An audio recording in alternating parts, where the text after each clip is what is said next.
Chama a galera que está começando o Quarto Mundo, um programa de entrevista feito por jovens e que respeita todas as diferenças. O assunto de hoje é literatura. Vamos falar com dois escritores que fazem o que muitos chamam de literatura marginal. Mas eles mostram para o mundo que a periferia pode estar no centro da arte. Vamos conhecer melhor o contista Sacolinha e o poeta Erque Meirelles de Andrade.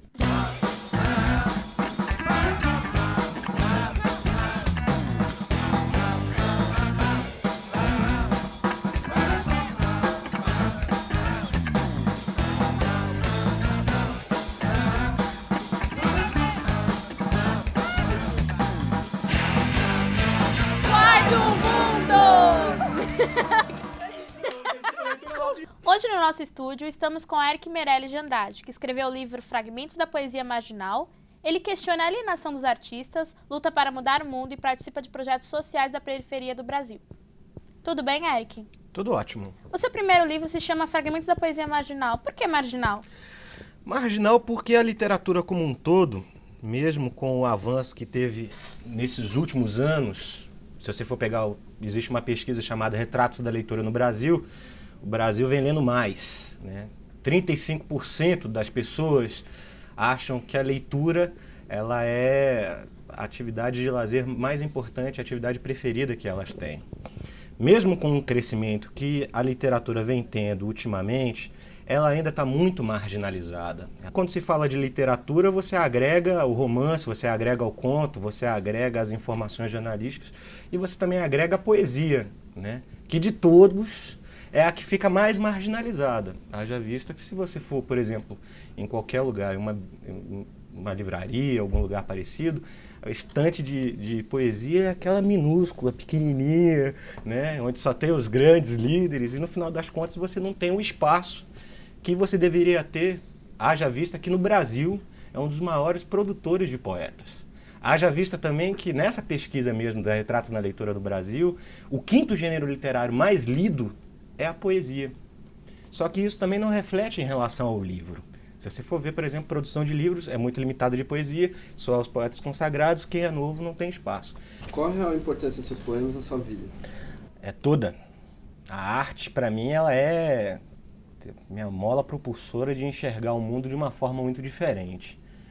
Gosto de escrever poesia, porque a poesia ela é uma forma muito tranquila de se produzir arte. Você precisa de cabeça, inspiração, papel, canetinha e ali sai alguma coisa, né? Então a poesia ela é muito marcante.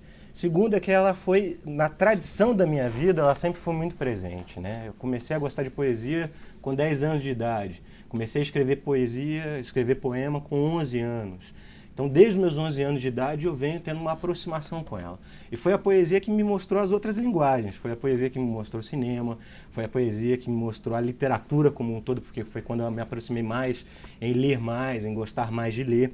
Ou seja, a marca da poesia na minha vida ela é muito importante.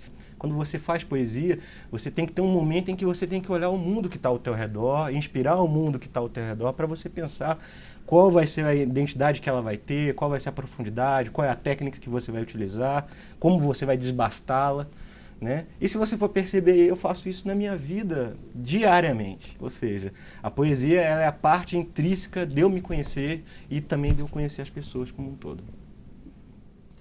Você fez uma poesia sobre um programa da TV Cultura, que passa contos.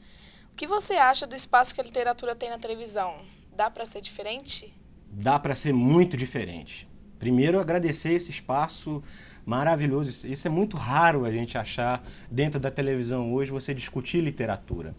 Contos da Meia-Noite, que é o caso específico que é um poema que nasceu, na verdade não foi nem do Contos, foi do lançamento que estava passando na TV, do lançamento que ia ser, era nas vésperas de Natal. E eu fiquei tão impressionado deles fazerem uma apresentação, acho que foi o Matheus Nastergalli que fez a apresentação inicial, que eu falei, nossa, inovaram. Não está só levando um conto, tá levando, tem gente fazendo artes cênicas em torno disso, é uma pessoa sentada, lendo, produzindo, tá lá sendo visto. Quer dizer, o conto ele começa a chegar a novas pessoas. E como um conto ele tem uma psicologia própria, ele tem uma metodologia própria, você fala, nossa, é divino. Segundo, se você for perceber, canais que discutem literatura no Brasil, são raros. raríssimos. Espaços como esse são muito poucos. Você participa de um projeto chamado Confraria dos Poetas. Conta pra gente o que vocês fazem e por que foi criada a confraria. Ela nasceu de uma forma anacrônica e caótica. Ela nasceu fora do seu tempo histórico. Por quê? Porque, primeiro, que ninguém busca hoje se organizar como estrutura para combater determinadas coisas. A confraria ela nasce com um pensamento ideológico. Inclusive, nós temos orgulho de dizer que nós somos anticapitalistas. Temos orgulho, não temos nenhum pudor em dizer que nós somos anticapitalistas. Queremos que todos os poetas sejam anticapitalistas? Não. Quem é da confraria, ele é anticapitalista. Ele se predispõe a ser anticapitalista. E segundo também, qual foi a nossa ideia da confraria, quando a gente começou? A gente começou pensando o seguinte: qual é a maior dificuldade do poeta? É o livro. Há uma contradição na pesquisa realizada em 2008, que eu comecei falando dela, que é o seguinte: a poesia é o 5º gênero literário, só que o livro está longe das pessoas. Então, qual seria o objetivo da Confraria dos Poetas? É, principalmente, trabalhar com projetos autossustentáveis, principalmente de antologias, para que você abra acesso às pessoas que nunca escreveram um livro ou que não têm dinheiro para pagar o livro, que ele tenha condições de cotizar com todos e aí você paga o livro de poesia. Você cotiza o valor que fica muito caro para uma pessoa só e você cotiza com outros e, ao mesmo tempo, além de você cotizar, você recebe um número de exemplares que você vendendo, você consegue o dobro do que você pagou, ou seja, altamente sustentável. Vem numa busca também da confraria de montar um projeto autossustentável. E além de querer constituir um projeto autossustentável, é também de pensar em políticas públicas na área de poesia. Então, Eric, no manifesto da Confraria dos Poetas, vocês dizem que o poeta é uma perigosa arma apontada para alienação e para mediocridade. Como você acha que o poeta pode mudar alguma coisa na sociedade? Quando ele abre o despertar que a arte tem tudo isso para dar para as pessoas. A poesia, infelizmente, ela está muito elitizada e muito guetificada, né? Se você for perceber, se a gente tivesse políticas públicas que envolvesse a poesia nas escolas de periferia, qual seria a sensação, qual seria a forma de trabalhar o dia a dia que essas pessoas elas teriam do mundo? Elas veriam as coisas de uma forma diferente. Então a poesia como linguagem artística, ela vem para despertar a consciência das pessoas. Quando você lê poesia, quando você agrega poesia, você busca novas descobertas, aquela palavra, né, quando você trabalha com a figura de linguagem, quando você entra na cabeça da pessoa e a pessoa lê, ela já começa a ver um mundo diferente com aquela figura de linguagem. E vendo aquele mundo de uma forma diferente, ela começa a se reinterpretar e começa a reinterpretar o mundo. Eric, agora a gente convida você a fazer parte da nossa estante. O que você trouxe pra gente? Olha, eu trouxe 2 livros que são a materialização da ideia nossa, que primeiro trazer meu livro, né? Porque falta de educação, vocês dão o maior carinho, me traz aqui, no final das contas eu não trago para vocês, isso ia ser muito descortês. Mas primeiro é o seguinte, primeiro é o Fragmentos da Poesia Marginal, esse é o livro que eu fiz há 2 anos atrás, que eu acabei de dizer agora, é o primeiro livro de poesias meu. Saiu primeiro do que o segundo livro, que não é meu só, é da Confraria dos Poetas, chamado Confraria dos Poetas, uma antologia, diga-se de passagem, já está esgotado, né? Esse livro aqui, felizmente, o que a gente fez, a gente conseguiu vender e já está esgotado já.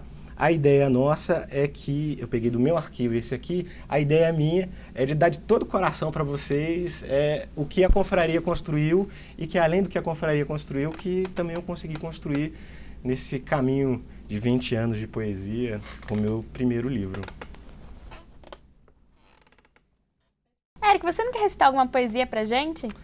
Lógico, eu quero uma. Vou até deixar ele aqui do lado, que se tiver algum problema eu sou de esquecer muito fácil meus poemas, não sou de decorá-los. Mas eu queria pegar um poema meu que ele chama Morte aos Elefantes Brancos, que foi o que eu apresentei na Conferência Nacional de Juventude quando eu lancei meu livro. Ele é assim: Morte aos elefantes brancos, adornados de memorandos numerados e pedras de ofício. Sepultem o gosto burocrático de sua carne gorda e corrupta e sua medíocre tromba de domínio. Morte aos elefantes brancos e morte aos seus donos de terno e gravata, magnatas em potes de classe dominantes e moradores em castelos de marfim. Não titubeie, fuzile suas patas de deboche e suas patas de insensibilidade sádica. que castiga um povo com orçamentos frios, e com filas, e com senhas, e com papéis, e com salas de espera. Morte aos elefantes brancos, ódio aos seus pesos que sufocam, às suas patas que maltratam e suas bostas que tripudiam. Sim, morte aos elefantes brancos.